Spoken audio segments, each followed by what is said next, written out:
चलिए कल ये भी जो है, ये भी टॉपिक जो है क्लास 8 का है। इससे पहले हम लोग ने देखा कि स्क्वायर क्या होता है, स्क्वायर के प्रॉपर्टीज को जाना और परफेक्ट स्क्वायर के बारे में जाने। आज हम लोग फाइंडिंग स्क्वायर के बारे में जानेंगे कि किसी भी स्क्वायर को, किसी भी नंबर के स्क्वायर को हम लोग कैसे फाइंड करते हैं। बेसिकली जैसे कि 2 का स्क्वायर है तो उसको क्या करते हैं, 2 इंटू 2 इक्वल टू 4, यानी कि उसका डबल कर देते हैं। अब बोलिए तो सिंपल ही है। जैसे 16 का स्क्वायर तो 16 इंटू 16, हाँ 10 का स्क्वायर तो 10 इंटू 10, 100, ठीक बेसिकली। लेकिन अगर बड़ा नंबर रहा या फिर कुछ स्क्वायर करने में क्या होता है, कभी कभी मल्टीप्लाई करने में दिक्कत होता है। जैसे कि 16 का है या फिर 10 का लीजिए, 10 का स्क्वायर करेंगे तो 10 इंटू 10 लिखेंगे। हो सकता है मे भी इसके मल्टीप्लाई में कुछ गलती हो जाए, ठीक है। तो इसके लिए क्या करेंगे, फाइंडिंग स्क्वायर। जैसे कि फॉर एग्जाम्पल से समझेंगे, जैसे 34 का स्क्वायर है, ठीक है। तो इसको क्या करेंगे, 2 टर्म में डिवाइड करेंगे। 34 को क्या लिख सकते हैं, 30 प्लस 4, और ये पूरे पे स्क्वायर तो पूरे पे स्क्वायर हो गया। अब देखिए ये एक फॉर्मूला पे बेसिक कर रहा है, जैसे कि a प्लस बी का होल स्क्वायर। हम लोग को याद होगा a plus B whole square हम लोग क्या पढ़े थे, a square plus B square plus 2ab, ठीक है। अब ये 34 को हम लोग क्या लिख दिए, 30 प्लस 4। ये बेसिकली इस फॉर्मूले पे पुट हो गया।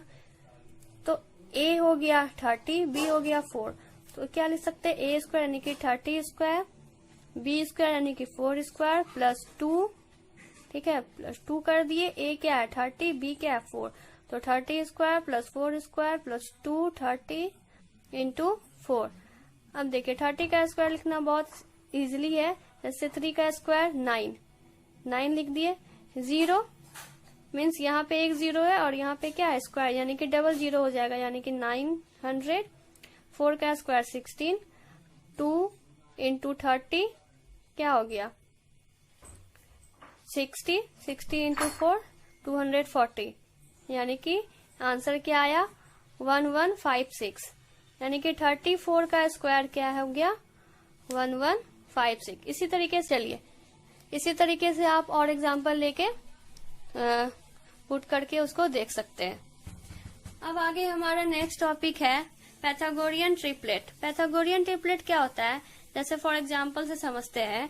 6 स्क्वायर प्लस 8 स्क्वायर, 6 स्क्वायर क्या होता है 36, 8 स्क्वायर क्या होता है 64, यानी कि 6 स्क्वायर 6 इंटू 6 36, 8 स्क्वायर 8 इंटू 8 64, ठीक है।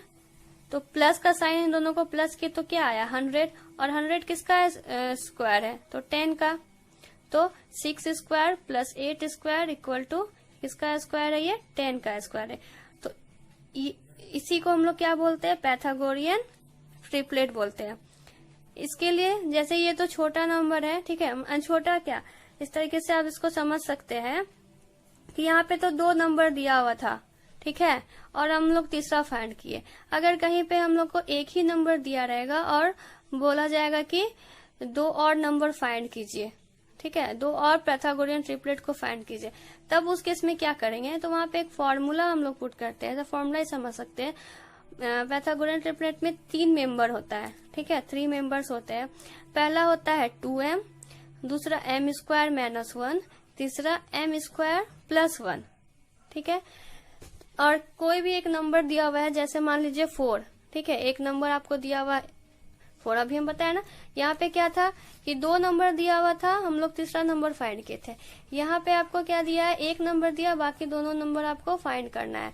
तो जैसे नंबर मान लीजिए आपको 4 दिया गया है, ठीक है, तो यहाँ पे 2m है पहला, और मेंबर कितना बताया आपको 3 है, 1 2 3, ये तीनों मेंबर है। 2m, m square minus 1, m square plus 1, तो 2m इक्वल टू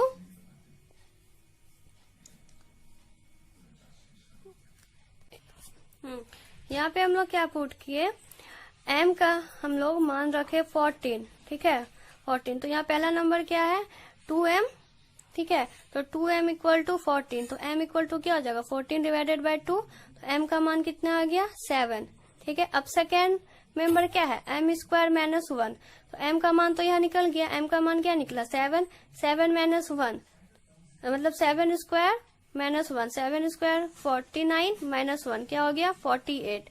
उसी तरीके से थर्ड वाला जो मेंबर है वो क्या है m स्क्वायर प्लस 1, m का मान क्या है 7, तो 7 स्क्वायर प्लस 1 यानी कि 49 प्लस 1 क्या हो गया 50। इस तरीके से हम लोग बोल सकते हैं कि 14 का स्क्वायर, ठीक है, 14 का स्क्वायर जो नंबर लिए थे 14 का स्क्वायर प्लस 48 का स्क्वायर इक्वल टू किसके स्क्वायर के बराबर होगा, तो 50 के स्क्वायर के बराबर होगा। दिस मीन्स 14, 48 और 50 इज एन पैथागोरियन ट्रिपलेट। ठीक है, इसको फिर से समझते हैं हम लोग। फॉर्मूला होता है, फॉर्मूला फॉर ट्रिपलेट, इसमें 3 मेंबर होते हैं। पहला मेंबर 2m, दूसरा m स्क्वायर माइनस 1, तीसरा m स्क्वायर प्लस 1। ठीक है, यहाँ पे आपको एक नंबर दिया रहेगा और बाकी बोलेगा 2 ट्रिपलेट फाइंड करने के लिए। मान लीजिए यहाँ पे हम नंबर लिए 14, ठीक है, तो पहला मेंबर क्या है 2m, तो 2m इक्वल टू 14, तो m इक्वल टू क्या हो गया 14 डिवाइडेड बाई 2 इक्वल टू 7, तो m का मान क्या आ गया 7। फिर दूसरा मेंबर क्या है m स्क्वायर माइनस 1। अब यहाँ से हम लोग m का मान फाइंड कर लिए 7, तो m के जगह पे क्या लिख दिए 7 स्क्वायर माइनस 1 यानी कि 49 माइनस 1 क्या हो गया 48। ठीक है, फिर है तीसरा मेंबर क्या था m स्क्वायर प्लस 1, तो m का मान क्या निकाले थे 7, तो 7 square plus 1 equal to 49 plus 1 50। तो हम लोग कह सकते हैं वी कैन से दैट 14 का स्क्वायर प्लस 48 का स्क्वायर इक्वल टू 50 का स्क्वायर। ठीक है, ये जो m का मान निकला, अभी इससे हमें कोई मतलब नहीं। क्या है जो हम लोग नंबर लिए वो 14 का स्क्वायर, जो नंबर दिया है 14 का स्क्वायर प्लस सेकेंड वाला टर्म 48 का स्क्वायर इक्वल टू 50 का square. This means 14, 48 and 50 is an Pythagorean triplet.